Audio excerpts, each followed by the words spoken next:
Your Partner in Success Radio is a free business podcast with host Denise Griffitts. It's all about great stories, conversation, and context to help you move your business and life forward with actionable tips and advice from her guest experts. To listen and subscribe, just find us on iTunes, Google Play, or wherever you consume your podcasts. Welcome to Your Partner in Success Radio. I am your host, Denise Griffitts, and my guest, Dustin Dunbar's life story is one of resilience and transformation. Growing up in the Midwest with an abusive, alcohol-addicted father and grandfather, he vowed to break the cycle of addiction in his family. He pursued a doctorate in psychology, initially believing that he had overcome his family struggles. In 2009, his expertise led to opportunities in the entertainment industry. He was selected by Ryan Seacrest for roles as a shrink and life coach in pilot programs for LA Shrink and I'm not sure how to pronounce this, Endemol Productions Dallas Life Coach. But despite this background, he eventually found himself struggling with alcohol dependency after years of moderate drinking. And at 48, he overcame his addiction and dedicated himself to helping others do the same. So today he is an author, a coach, advocate, and a speaker. And he wrote You're Doing Great and Other Lies Alcohol Told Me. I have that book. And it combines humor and personal anecdotes to explore myths about alcohol consumption. And that book literally is in front of me as we speak. I've got sticky notes all over it. He coaches at Where We Are, the AFR.org, and founded the Alcohol Free Revolution to support those seeking sobriety. Dustin, welcome. Thank you to Your Partner in Success Radio, and thank you for sending me your book. I love the title, You're Doing Great and Other Lies Alcohol Told Me. I read that and went, oh, you've got to be kidding me. It's a perfect title because honestly, I don't drink. I never really have, largely because I get mean. Some people are just mean drunks. I'm one of them. Yeah, thank you so much for having me on. And yeah, I wasn't mean at first, and then, the ethanol. So you guys are going to hear me talk a lot about ethanol today. The big alcohol has done an incredible job at making alcohol seem like the elixir of life. Well, I'm going to unbrainwash people's minds with science and truth and get through those lies that, like the title says, that alcohol tells, the big alcohol tells, and our collective conscious from way back when also has a bunch of lies in there that we got to dig out. And the best way that I've seen to do that is to rename it for what it is which is ethanol. And so, yeah, it's a weird thing that I've gotten myself into, helping people not consume ethanol. If an alien dropped down here and said, "What do you do?" I say, I'm helping other people around here not drink ethanol. They're like, people drink ethanol? Why would they do that? And it's like that whenever you wake up from the what I call the alcohol matrix, you realize that this stuff is nothing but toxic poison that's 100% addictive, and people are charging crazy amounts of money for it and losing their consciousness, their lives, their families, their houses. It just destroys everything it touches. And you're like, what is going on? And so, yeah, that's the passion of why I'm doing this. I'm mostly retired and just really trying to give back and help others. The reason, and I'll tell you quickly how I found out I'm a mean drunk and I'm not a drunk. I do not drink, but I don't have any filters. I may be a highly committed introvert, and I am, but I don't have any filters. And if I'm going to say whatever's on my mind sober, can you imagine? Yeah, So, no, I it's don't. I don't give myself that permission. and that's one of the lies that I get into is like one of the lies that alcohol says in the book is like your true self whenever you drink. You're not filtered and blah, blah. The That's completely untrue. What's happening is your ethanol numbs the central nervous system. And when you become numb, so does your brain. It numbs your brain. And I'm laughing because I'm remembering in my young days some of the garbage that came out of my mouth. And Exactly. I'm still going, I'm sorry. Yeah, yeah. I didn't Oh, mean it. cringe. Yeah. And Yeah. that, at parties, people think, oh, I got to take the edge off at parties and I need it to like be social and this kind of thing. Well, what I really have realized from not drinking for the last 5 years is that parties and being social is people, I get into conversations and they actually like me for real. It's not like they're kind of entertained by me being stupid with the things I'm saying and like over the top or like just stuff that you're like cringing at after, but you wake up the next day and you don't really know what you were saying because you were numb and you don't really have that good of friends. You talk about sports with guys now when I go to, weddings and things like that and just bigger events that I actually have real conversations with people and make real friends that aren't just superficial. And so, and I look back at all the stupid jokes and the bad timing and the loud obnoxiousness that I was. And at the time, I thought I was being kind of like the life of the party. And in reality, I was just being the court idiot jester that everybody was kind of cringing and laughing at instead of laughing with. Listen, we've all been around those people. I come from a family of alcoholics and smokers, which is largely the reason I don't do either. Well, it never made sense for me to smoke. I mean, why would you put something that's on fire in your mouth and suck it into your lungs? That's not logical. It never made a lick of sense to me, but alcohol, that was readily available. I grew up in the Bay Area, San Francisco Bay Area, any corner, but I never really wanted to fall down that rabbit hole. I don't know why. I guess because I'm just a cranky person, but people say, "Oh, have a beer." I hate beer. You ever tasted that stuff? That's nasty. It's Yeah. just I don't drink that. So, but it's interesting, and at some point in your book, you talk about, you know, people are pressured to work to drink a lot. They're pressured. And some people just, oh, fine, I'll have one beer, I'll have one drink, and down the rabbit hole you go. Do you have to just be pigheaded and say, this is not who I am and I'm not going to do it? And you don't have to be nasty or rude about it. You can just say, no, I don't drink. Thank you. Yeah, the main thing that I teach everybody, and the whole book is just a how-to on overcoming alcohol addiction and being able to handle yourself at social events and have a fun time. And so I just tell everybody, and I still use it after 5 years. I still say when somebody says, "Oh, everybody's drinking and stuff. Why don't you drink?" I say, "Because I feel a lot better when I don't drink." And it completely wipes out everything because they're drinking to feel better. At least they think they are. That's their whole thing is like, "Oh, it's gonna make me feel better." Well, I feel so much better when I don't drink and they look at me kind of strange and like, huh, okay, good. Because everybody wants everybody to feel good, right? And then they ask like, what do you do? And they get into it and everything. That should be the question. It shouldn't be why don't you drink? It should be why do you drink ethanol? Right, right. What is it that you need going to this party that is, and it's always every time I talk to people and coach, it's insecurities and inner trying to self-medicate this anxiety and fear, and that's what we do is we do it with ethanol, and it's just there's so many other healthy ways to deal with it, and it's just you're messing with the substance and you've got it in your hand for, if you're at a wedding and stuff, you got it in your hand for 2 to 6 hours. You keep doing that and you look through the night and you're like, oh my gosh, the amount of ethanol that I put in my flesh and bones and brain that during that time is just it's disgusting. And that's why you see on the movies never throwing up, feeling bad, the hangovers, all these things.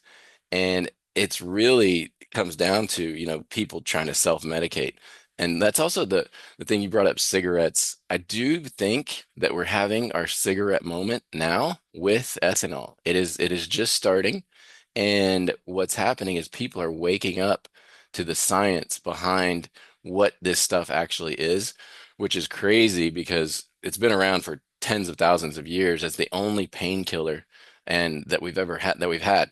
And so, shamans used it, priests, everybody from spiritual, tried healings to mental to physical. Anytime somebody was, having some sort of pain, doctors in the past would even prescribe it, and like it's in cough medicine, this and that.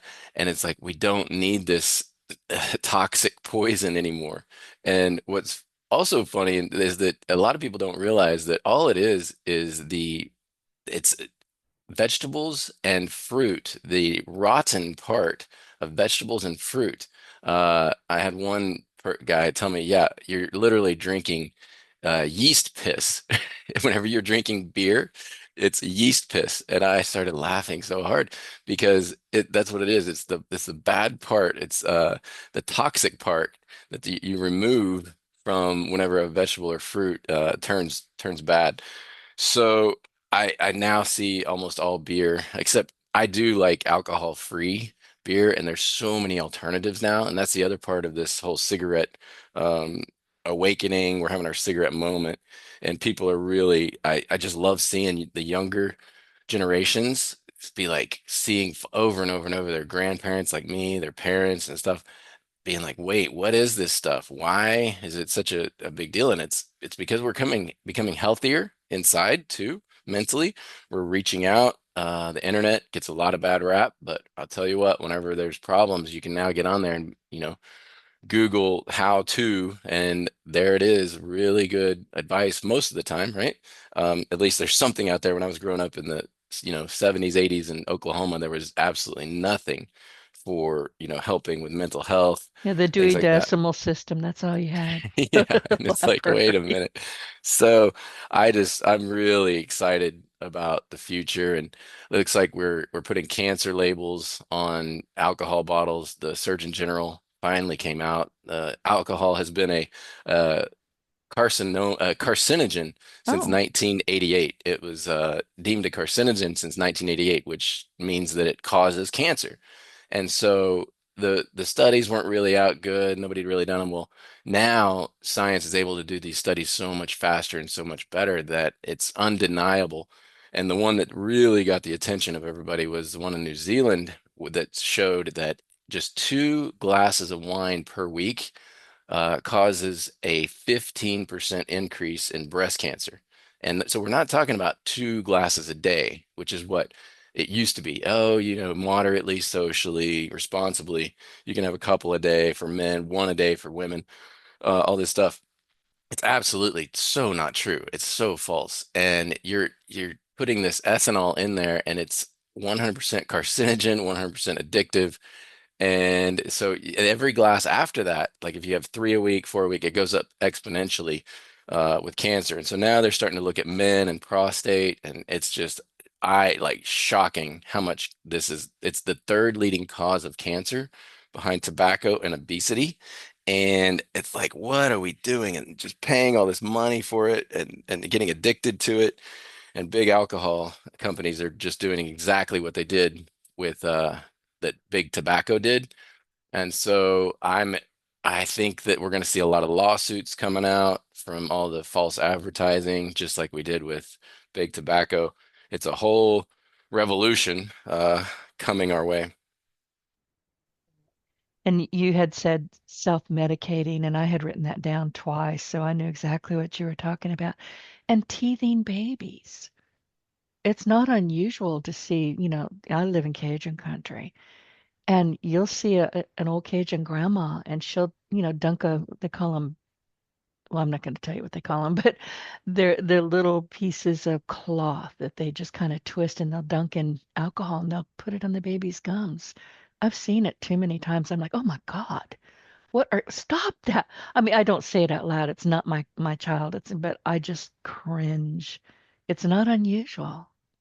Yeah, our consciousness, the collective conscious that surrounds alcohol, it goes, like I was saying, tens of thousands of years back, and we have it deep, deep inside of us that this is really a good painkiller. And it's unfortunate that there wasn't something, more healthy and that we had around to use. In Asia, they did.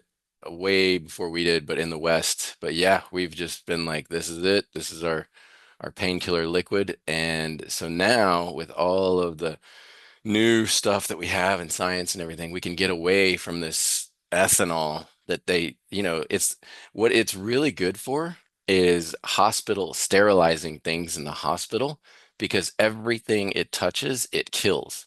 So just think about that for a minute. It's still the number one thing in hospitals to sterilize equipment and everything.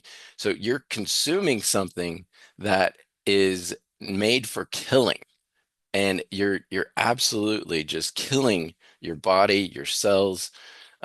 They've shown, these major like CT scans of people who drink consistently, and it shows their brains, and there's just literally gaps and holes in their brains from it, and it causes brain damage. I mean, on and on the list goes. And everybody I know has some sort of uncle, brother, sister, parent themselves that have dealt with this horrible substance. And it's just like I just that's what I'm doing, and that's why I spent 4 years writing this how-to book, and it's finally getting out there. We just hit 2,500 sales, and I feel extremely confident now with all the reviews I've had from people in guaranteeing that people who read it, along with Annie Grace's book, This Naked Mind, is the one that I read, and it woke me up.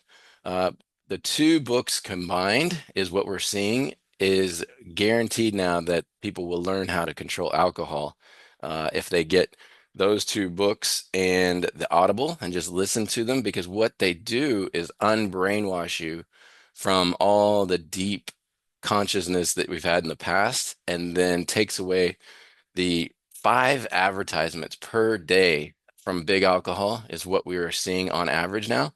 So a 40-year-old, by the time they're 40, they've seen over 40,000 alcohol ads saying how good it is, how it makes you more fun, more sexy. You can't have a good time without it. All these things. It's just full brainwashing, and they've done an incredible job with it. And so what these two books that Annie and I have done is really teamed up, and I'm kind of like the male version, she's the female. So it's kind of the both sides of the brain, and I'm so excited to be able to guarantee it. So if people get those two and then listen and read them, and then within 6 months, you don't feel like you can control alcohol, just send the receipt for my part back. I'm guaranteeing it. Annie hasn't done this. She's sold over 1 million copies of books and everything. She's like, yeah, I don't need to do that. I'm just getting it out there. And I'm like, no, I want to. I'm going to guarantee that it's happening. So I'm super excited to do this for people, and then just send those to me, and I'll reimburse everybody for any part of mine that they purchase. And we're talking about a total investment between her two books and and the Audibles, and then all mine. So four things. So you got to get, it's like $50 total. Most people who try to overcome alcohol addiction spend tons and tons of money in therapy, in, treatment centers, and it's just on and on and on. They have Yeah. to go to tons of meetings over and over. And so that's what we're doing, and I love it. I'm so happy to be offering it and part of this. And you mentioned that book on page 12 in your book. I have sticky notes all over this thing. Yeah. I don't mark up books. I promise you. I have, if I even think about putting a pen to a piece of, a page, I can see my, childhood librarian rearing up behind me with a ruler. That's She'll great. get me from the grave. Yeah. So, I mean, she said, do not mark up books. Don't turn those pages down and don't crack that spine. Yes, ma'am. Yes, It's ma'am. just, Yeah.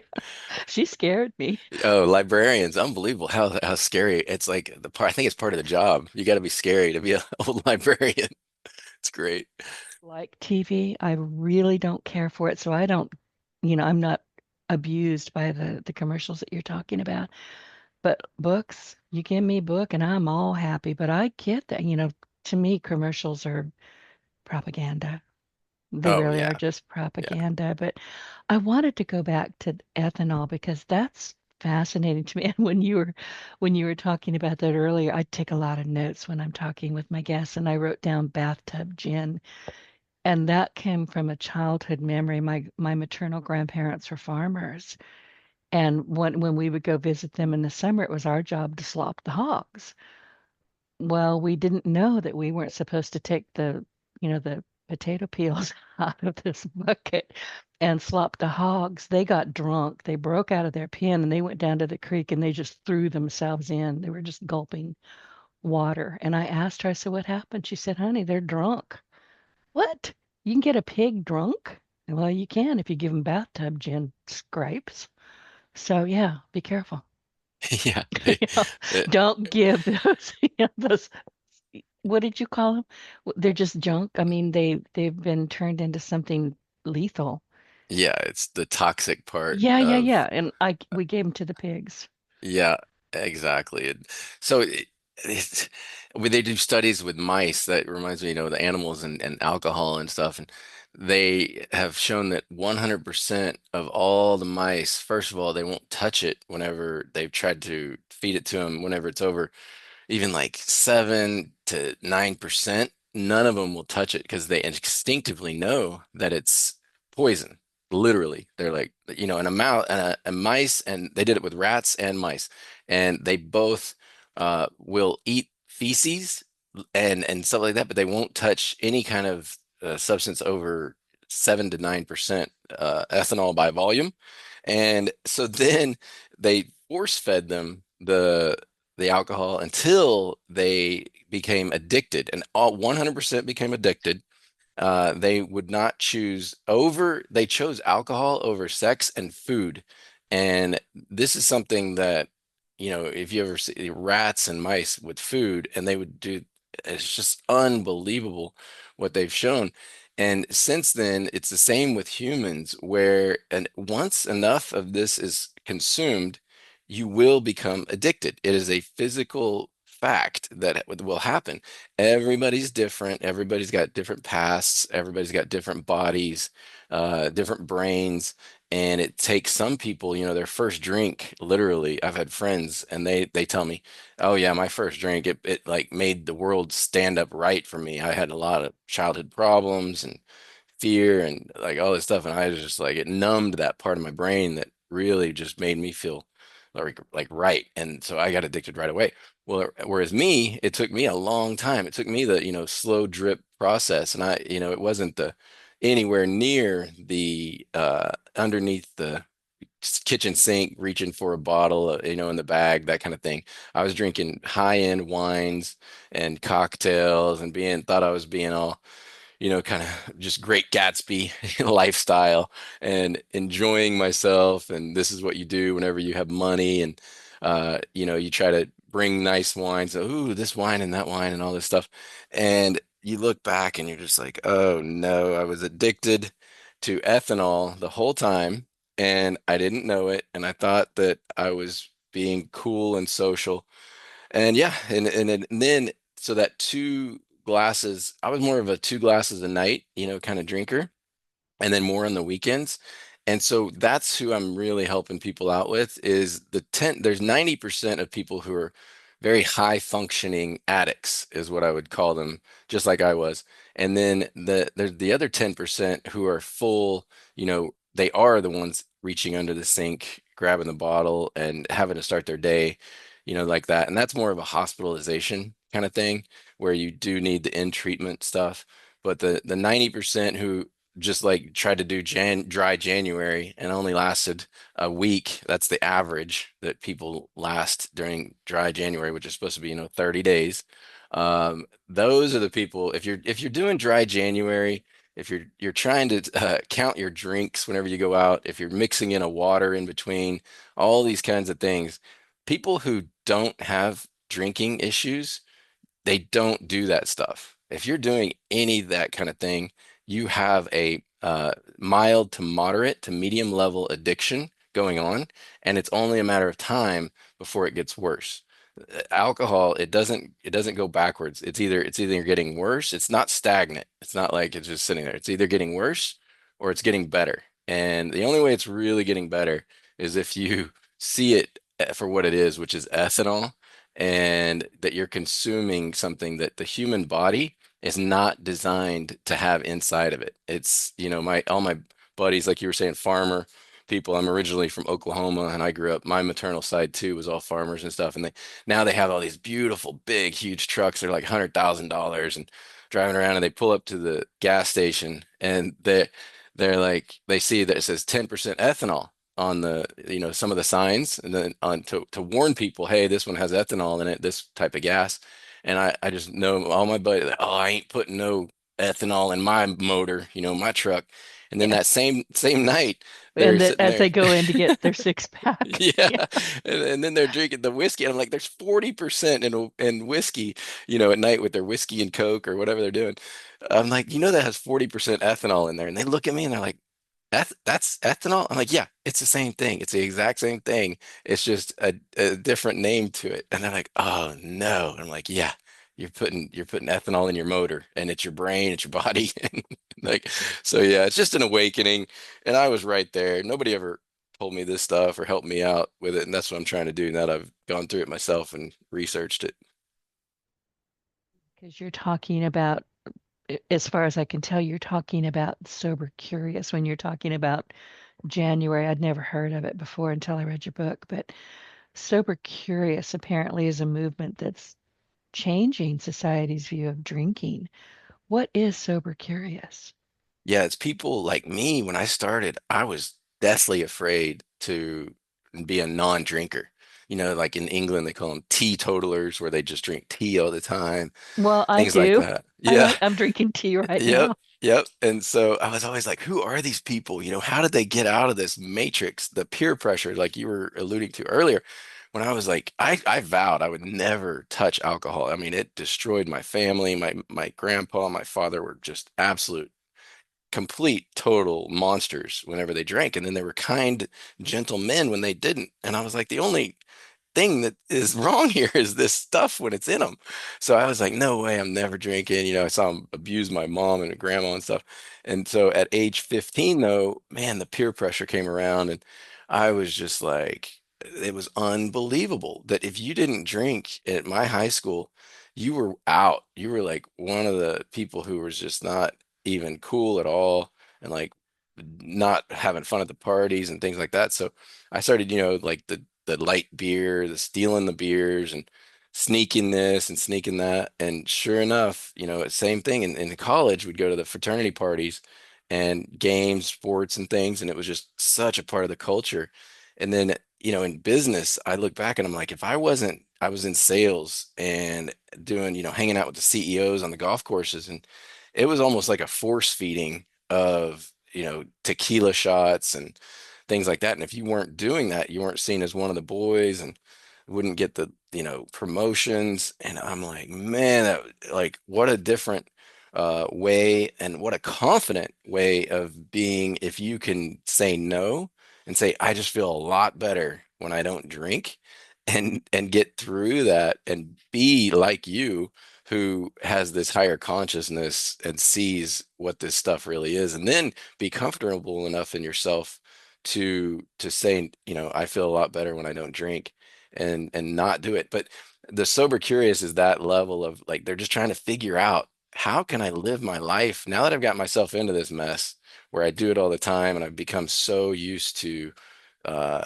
you know having it with me as my crutch at these social events, and hanging out with my friends, and that's, kind of what I do. How do I get out of this mess? And that's the sober curious, and I am answering those curious questions. Annie Grace and I, that's what we do. That's what we're here for. We've been through it, and that's what our books are all about. I have to tell you how I figured out that I would never, ever, ever drink again. And I was never a big drinker, but this was probably maybe 15 years ago. And the only time I ever drank any kind of alcohol was Thanksgiving Day was the opening season for hot buttered rum. That was it. We're going to have hot buttered rums. So, we would have them once in a while when friends came over, and then Christmas Eve go to midnight mass. I'm not Catholic, but I think it's a beautiful, beautiful service. We had a fire, big old fire in the backyard, and we were drinking hot buttered rums. It was cold. Walk out of there, get into the car where it's warm, and it hit me. We get into the church, and I was sneezing because of all the stuff they leave around in there. And me, no filters, really drunk at that point. I didn't realize, and I think I'd only had one hot buttered rum, but it was potent. And I remember, and it's always when there's a lull, nobody's saying a word. It's like, where are the crackers? They asked me to leave. I was hungry. They were giving other people crackers. I wanted one. Let's go. You know, I Uh, when I realized what I had done later, I just went, okay, that's it. So the rum went into the garage for years and years and years. I think it's still out there. that's awesome. Yeah, what I got out of that story is like hot buttered anything to me sounds just amazing, right? And Yummy. so who Yes. doesn't want hot buttered anything? And then you add on the rum part. Well, rum is 35 to 40% ethanol. Okay. So that's the thing about the alcohol industry today. Big alcohol has hidden the ethanol so well inside of these drinks where you literally can't taste it anymore. And at the beginning you were like, who wants to taste that stuff? Now it's just so subtle. They even have like peanut butter whiskey and cinnamon apple, and I'm sure they have hot buttered, what you're talking about, and it's like, oh my gosh, of course you want to try, this and that. And you have to see through the marketing of this, that they're able to hide this. Whereas in the past, like even 100 years ago, you're drinking like what you were talking about, like the moonshine stuff, the stuff made out of, garages and just really rough stuff. And Right. it started out as like a slop back, tens of thousands of years ago. It was just like this kind of weird slop that you had to have a big straw to kind of consume. And and now they've filtered it. They've made it just so like where you're like, whoa, it does taste like hot butter, cinnamon, apple. You're like, I can't taste any of the 40% ethanol in here. So you have to be so careful. And kids, oh my gosh, the marketing that goes on with kids. And so even though like you don't watch TV, I'm at the beach the other day and I look up and there's a plane going by and it's like crisp, refreshing, Coors Light, da da da da. Da. And I'm like, I'm trying to play and build a sandcastle with my kids, and here comes an ad for ethanol. And they're looking up and they see that thing. They're 10 and 12 now and they know what it is. And it's like you everywhere you go, billboards, ads. Like I'm watching the Super Bowl, yesterday, and I'm just like, oh my gosh, it's just my kids are inundated everywhere they go with how great this stuff is. And I'm like, we have to control this big alcohol monster. And the only way to do it is like other countries are starting to ban alcohol advertising, and they're smart. Even like France, I'm like, oh my gosh, France is like, we always think the French wine, it's like their biggest imports. But in France, alcohol advertising is banned for, certain things. And so same with like South Africa, you cannot advertise for alcohol. And if you do in any way, you have to have major permission for like a party or something like that. It has to say this is 100% addictive product that is alcohol, just like cigarettes, like they're doing with that. So that's what I'm seeing is coming, and I'm really excited about it. And honestly, and let's go back to cigarettes a bit. I never smoked largely because I'm a little bit too logical for it. But my mother, God bless her, was a heavy smoker. And when I was 5 years old, she had all of one lung and a quarter of her other lung removed. I was 5 years old, but we have a lung disease that runs in our family. And I knew about it when I was 15, so I was never going to smoke anyway. They said, don't. And I said, okay, no problem. But the first thing she did when she got home, and my father had said, do not give her cigarettes. I mean, I thought she was going to beat me because I wouldn't go find them for her. She was desperate for it.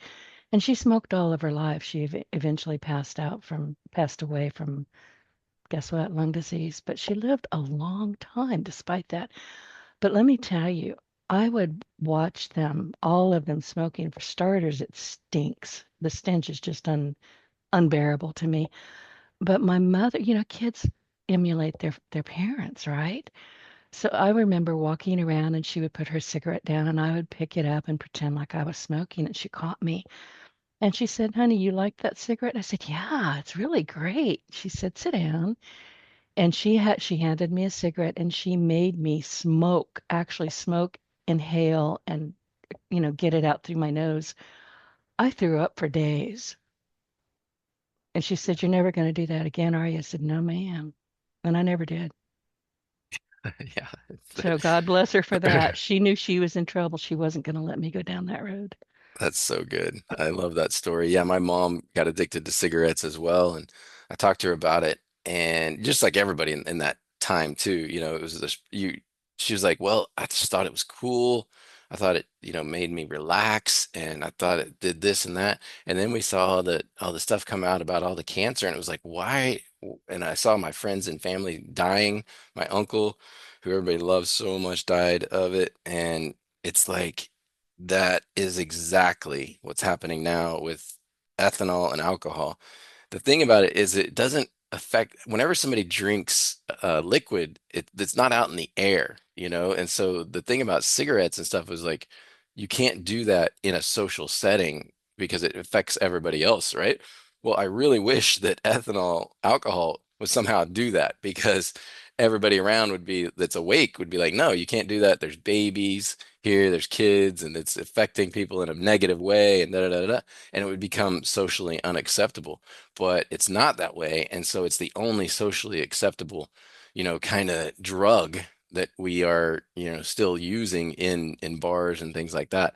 And so, which that reminds me of the science behind going to bars and thinking that you're more social and stuff. They've now done studies where they've taken a bunch of people, put them in a bar, and unbeknownst to them, given them alcohol-free drinks the whole night.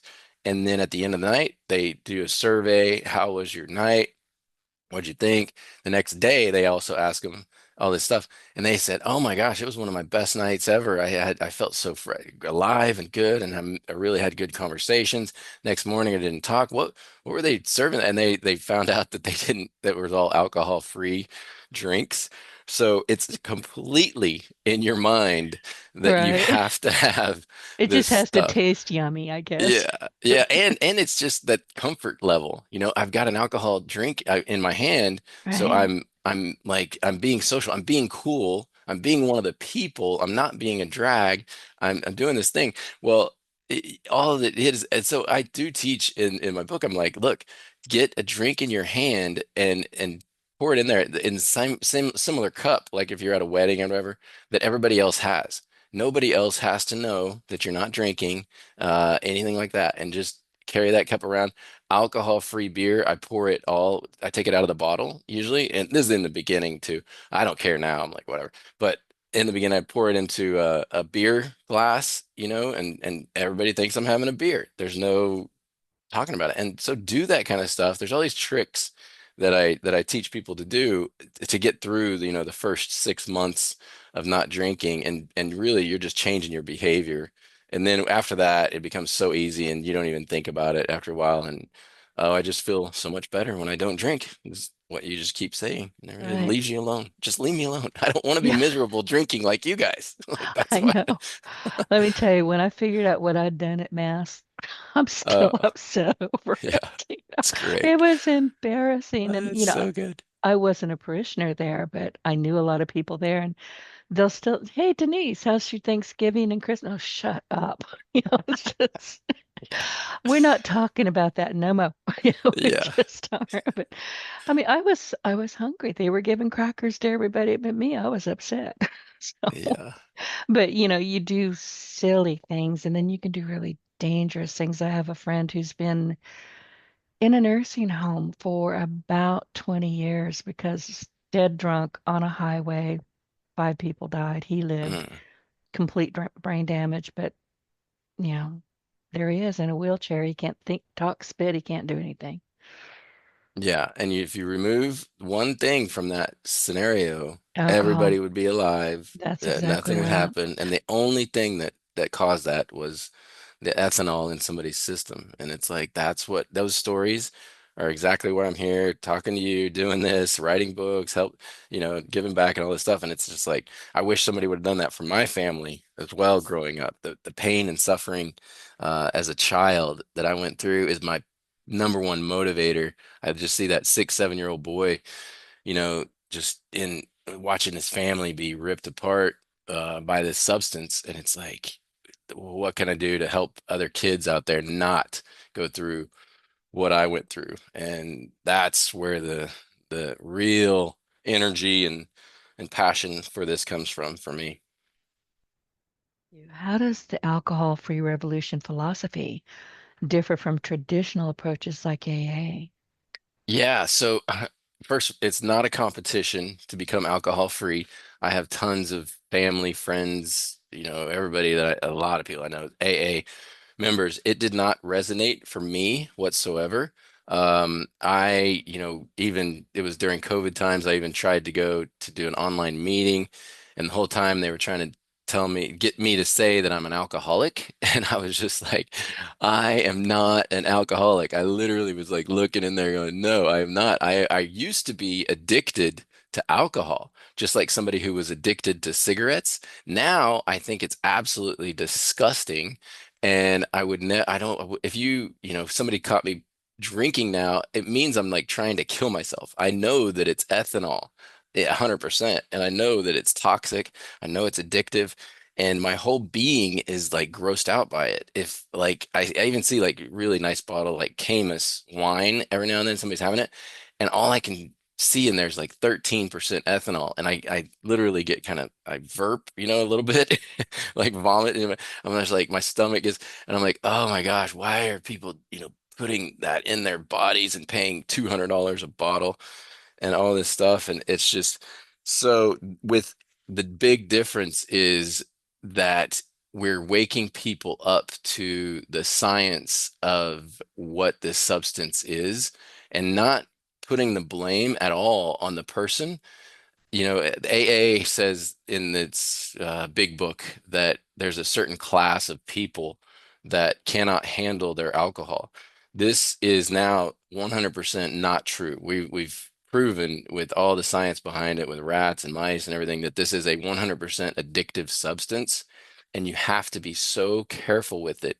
And you cannot sit there and blame your heritage, your personality, all these other things. Oh, I'm Irish, I'm Mexican, or whatever it is that you want to say, of why you drink, and that it's just part of your like Hank Williams Jr. family tradition, whatever it is. That is just a big cop out of being addicted and an addict to something. And you don't you have so you at your utmost essence are joy, ease, and lightness. There is no, you have so much power to overcome any addiction, whatever it is, any mental health issue. There, you are a light being, and it is not anything to do with you.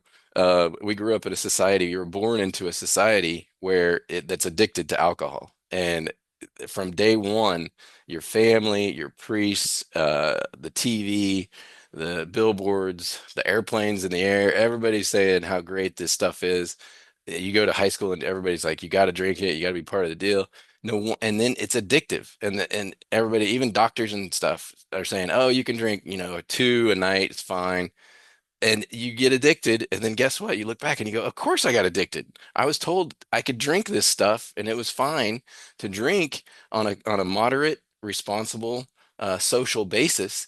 And then somehow, whenever I did get addicted, everybody says, oh no, oh, you poor thing, you got addicted. It's like, wait a minute, that's not it. And so, and once again, I'm talking about addicted in a high functioning way. And then there's also the ones who've there's mild level addiction, there's medium level addiction, and then there's high level addiction. And it's that high level that's only the 10%.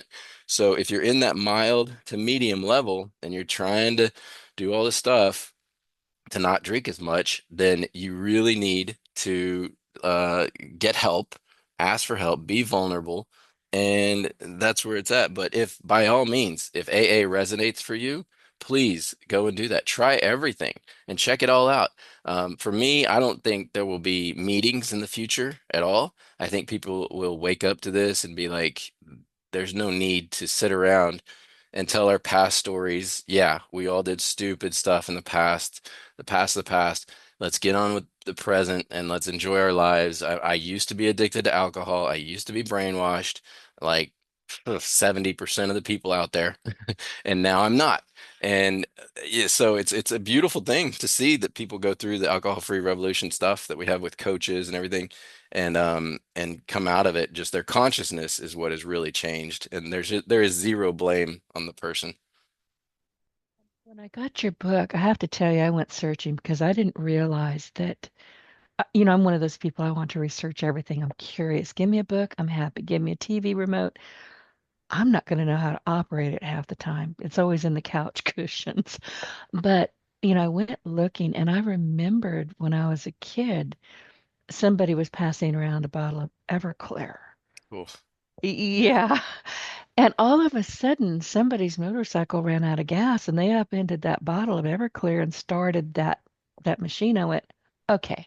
I was maybe 13, 14 years old. Even I knew that was wrong. So I Yeah. went and started looking and I found something, I think it was on GQ, and they're talking about Everclear. It says popularly known as the grain alcohol or a neutral spirit. It's distilled from 100 selected grains. And it says here, this is a part you talked a bit about this. Alcohol is used in the international market for creating various cocktails and blends. That stuff will kill you. If it'll start a Harley, don't drink it. Yeah. And that's what I was talking about at the very beginning is like if an alien came down here and saw, us consuming this stuff, they'd be like, why would you put that in your physical body with soft tissue? That's like that goes in metal motors to make them turn. And Harleys. It was a it's Harleys. burning. It's to Right. burn. It's a combustible engine fuel. And you're consuming it like and putting it in, and it's just yeah, it's a really bizarre thing, that we've on this planet that we have come to be accustomed to and learn to like. Like you were saying in the beginning, it's like your first time you drink it, everybody I know is a kid is like, oh my gosh, it's just terrible, and we It is learned to like terrible. it. Yeah, it's No, I absolutely never horrible. learned to like it. You know, Yeah, I you're one of the very few that didn't I get, didn't don't. force themselves even like smoking. People Yeah. learn to enjoy the burn and the inhaling. I never was a smoker or anything, so I don't know anything about it, but they say that yeah, you just have to fight through that and singe all the hairs in your nose and throat and all this stuff. And I'm Oh, like, oh my God. And I know. I think about like that's the same thing with alcohol though, is we learn to deal with it and we learn to deal with the acid reflux and everything that goes Oh, along yeah. with it and throwing up and saying, "Oh yeah, no, it was a great time. I had such a good time," and not remembering the whole night and waking up with Right. somebody next to you you don't Oh God, know. no. No, no, no, no, no. Yeah. But I figured out a long time ago, I don't like sugar at all. I just don't. And I don't eat chocolate. And I hate shopping, but I am a girl. I promise I am. But to me, alcohol, wine in particular, is just so sweet. I just want to spit it out and brush my teeth. Yeah, so that's the thing is like we were talking about with the big alcohol industries, they've really done a great job at hiding it. And if you look at the ingredients and most of it, it's just tons of sugar and stuff. Or they've distilled it so many times to take away the ethanol taste. Like they're marketing so heavily to like college girls for the 0 calorie, try to do like super low calorie vodka soda drinks in a can and act like it's healthy. They say, it's organic potatoes is what it's made from and all this stuff. And the whole time I'm just like, oh my gosh, this is the toxic, it's 13% of this stuff in this can is pure toxic ethanol.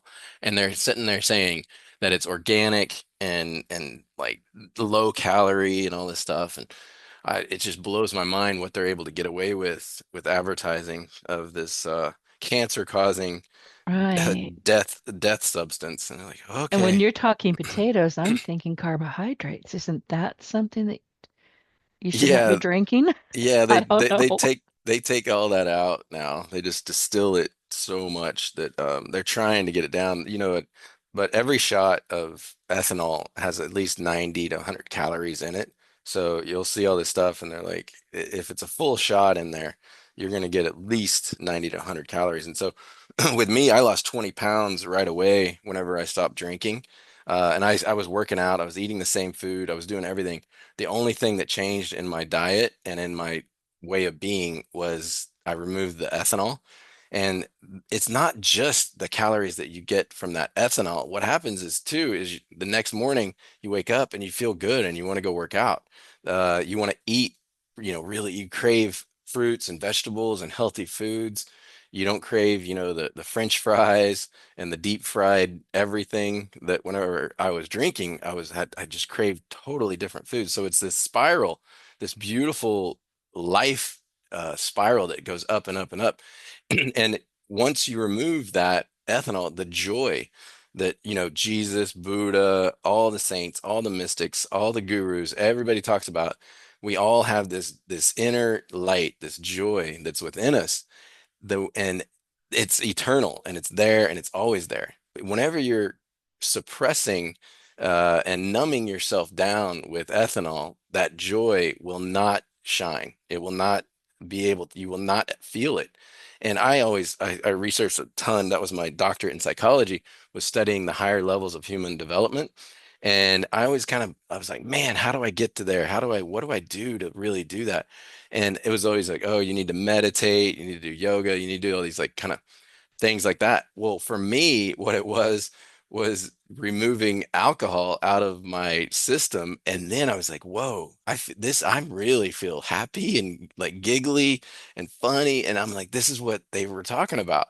And so that's the thing that out of all of this that I've gotten is just you're in the present moment. And in that moment contains eternal peace, love, and joy, and you're not, anxiety ridden. You don't have the fear. I've done the personal development to go along with not drinking. And that's what this is all about, is like really getting people to look, remove the alcohol, stop suppressing, what's the fears and the anxieties that's inside of you, and look at yourself hard, a big hard look in the mirror as yourself and say, okay, this is who I am. This is what I did in the past. Past is the past. Let's take this away and let's deal with ourselves. Let's really look at what is going on with us and not use ethanol as a band-aid anymore to do the inner development, do the inner work, and you will at some point, I'm telling you, it's like all the spiritual people say, you're sliding down a rainbow into a big bucket of joy is what is at the end, but you have to remove the ethanol. You have to do the personal development and get in there and figure out what it was, their childhood trauma, was there some sort of adult trauma that really caused you to feel unsafe? And once you do, then a whole new world and a whole new life opens up. And now I'm so present with my kids. They actually like me. They want to be around me. I want to be around myself. I wake Right. up, it's just a whole different life. I was scribbling this down while you were talking too, because I had asked you about AA, and here's I have never understood this because I know people who have not had a drink in 20 or more years. Why are they termed a recovering alcohol? That makes them alcoholic. That doesn't make a lick of sense to me. If you're not Yeah. drinking, you're not an alcoholic. This drives me absolutely crazy. And it's one Me of the things too. that needs to be complete. That's archaic way of talking about addiction. Like I'm not like let's talk about my mom who overcame cigarettes, right? She doesn't call herself a recovering cigarette user. She says, "Oh yeah, I used to be addicted to cigarettes." But that's the same thing here. I'm not in recovery of anything. I am cured. I think ethanol is disgusting, and I never want to drink it again. There's no ifs, ands, or buts about it. I don't every day wake up with this, grabbing, like white knuckling. Oh, I can't drink today. Oh no, and like all this stuff. It's 100% the opposite, and I don't even think about it anymore. The only time that I think about it is whenever it's social and somebody's like trying to force feed me, and I have to say, "Oh, I just feel a lot better when I don't drink." And then I actually look at the substance. I don't shy away from it. I look right at it and I'm like, oh, that looks like, why would I drink? Oh, why are they doing it? So yeah, there's no more, there's certain things that need to be, the word alcoholic needs to be completely taken away. You're either addicted to alcohol or you're not. And then you're either the whole recovery thing. I think it might go good for the first, like 2 to 6 months. that you're recovering from this consciousness. After that, once that alcohol-free light switches on, there's no more recovery. You're just cured. You're on with your life, and you used to drink alcohol and you used to be addicted. Sense to me. And when you're talking about, oh, I can't drink or I can't do this, I don't know about you. I'm pig-headed, and I admit it. If anybody or even I hear myself say, oh, I can't do that, my next thing is, yeah, watch this. I go do something completely different. I don't want to be told by anybody that I can't do something. Yeah, not that's a it's all about psychology and Yep, like what that's works where for I was people, going. what doesn't work for people. I wish so many people were more, pig-headed and like so more self-confident about, setting boundaries.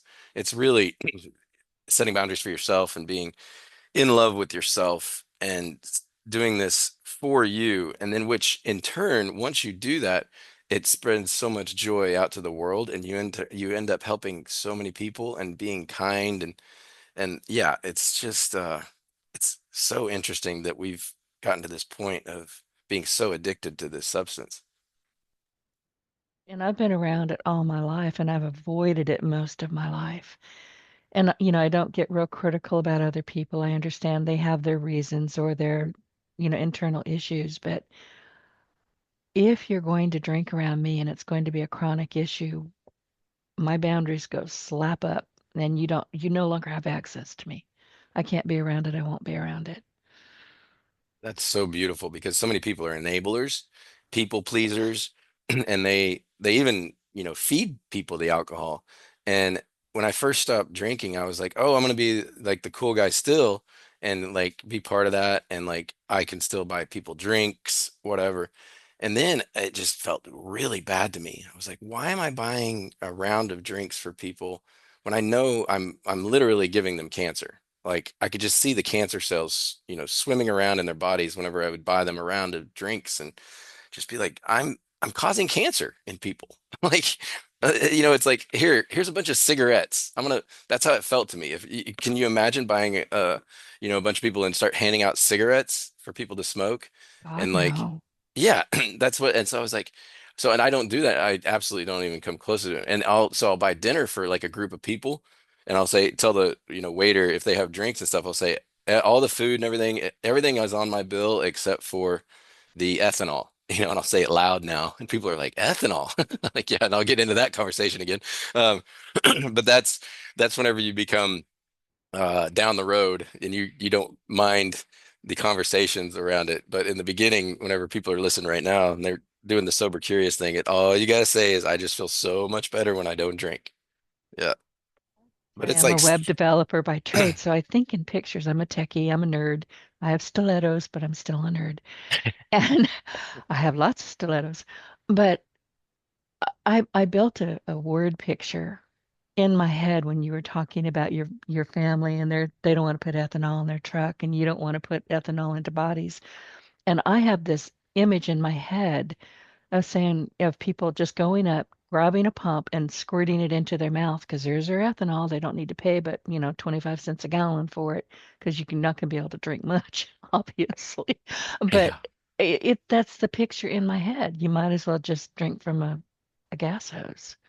Yeah, and the thing is that it's the big alcohol companies have made that gas hose taste so good, like your hot buttered rum stuff, the peanut butter whiskey and everything. So it's the key is to see through that and just look at the bottle or the can and see when it says ABV, alcohol by volume, whatever percentage is on there. Really focus on that and even put a finger up to the line of where that percentage is. Like let's say it's IPA beer. A mango IPA beer, organic mango IPA beer. That's kind of like what they're doing nowadays. It'll say 7% ABA. That is, I say EBV, ethanol by volume instead of ABV, EBV, ethanol by volume. Put your fingers up to it and be like, I am going to consume this much ethanol out of this bottle or can if I drink this. And then your consciousness, it will be like, why would I do that? What is it in me that needs do that and needs to pay a lot of money for it as well and numb myself out. And you're really we're finding is 70% of heavier drinkers who become addicted and stuff like that are had some sort of trauma in their childhood. There's still, of course, 30% that had no Right. trauma and everything because it's an addictive substance. They also get addicted too. But you really got to, if you're in it, you need to look at the childhood trauma. Was there something in there? I personally thought that I had dealt with it by getting my doctorate in psychology and reading all the books and doing all this stuff. And then when my wife, about 5, 6 years ago, asked me for divorce, the tons of abandonment fears just flooded me. And I mean, I went into a tailspin. I was in 30-day treatment center. I was doing 60 days of, Cambodia spiritual retreats. I did 60 days of not speaking, in silence. I did all this stuff to overcome this. And so there's a big difference in, obviously researching it and then experiencing it. So just really try to unmask take that band-aid off and look and say, what am I avoiding? What is it that I am trying to escape? And it's almost always some sort of childhood trauma stuff. Justin, oh man, we are out of time. Thank you so much for being with us here today. And ethanol, I mean, I had no idea until I read your book. I had no clue. But before I let you go, do you have any final thoughts or advice? And where can our audience connect with you? And where can they find your book? Yeah, just remove the ethanol and become that true joy that you are underneath, that is eternal, and it's never going to abandon you. It's always there. You can find me at dustin-dunbar.com, and that's where all my stuff is. And then the Alcohol Free Revolution is Instagram, Alcohol Free Revolution. And we post every day and have all kinds of fun things there with stars. And so I appreciate having me on, Denise. It's been wonderful. Pleasure. When I got the book, I went, okay. Because, I mean, I frankly don't know anybody who hasn't been around or adjacent to alcohol or alcoholics. I mean, it's a chronic issue across the world, I think. But I sat down and I have to tell you, when I get these books, I kind of thumb through them because I think when we did our pre-interview, it was in October of last year. But I thumbed through it and then I caught myself just reading the whole thing and sticky noting it. So then, and I put out a review. And then this past weekend, when I knew that you were coming on the show, I sat down with it and I read it all over again. It's an amazing book. So I'm telling my audience here today on Your Partner in Success Radio, we've explored the inspiring Dustin journey of Dustin Dunbar from a childing. I can't even talk now. This happens at the end of my show. I just blah, blah, blah, blah. So pardon me. But we explored the inspiring journey from a challenging childhood marked by addiction to becoming a successful author, coach, and advocate for an alcohol-free life. And his path took him through the entertainment industry, which I didn't even know until I read the book. And now he dedicates his life to helping others break free from the alcohol matrix and embrace a life of sobriety. And he does this through his coaching, his work with the Alcohol Free Revolution, and his book, You're Doing Great and Other Lies Alcohol Told Me. What a terrific title. So if you're ready to transform your relationship with alcohol, his story is proof that change is possible.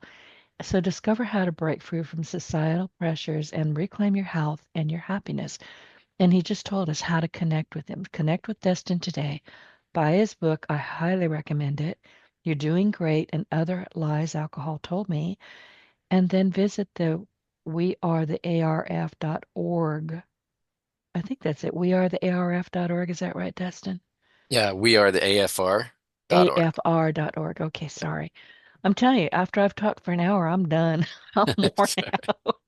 And learn more about the alcohol free revolution and find community support. And follow him on social media for daily inspiration and practical tips on living an alcohol free life. So don't wait. Start your journey to a healthier, more authentic you today.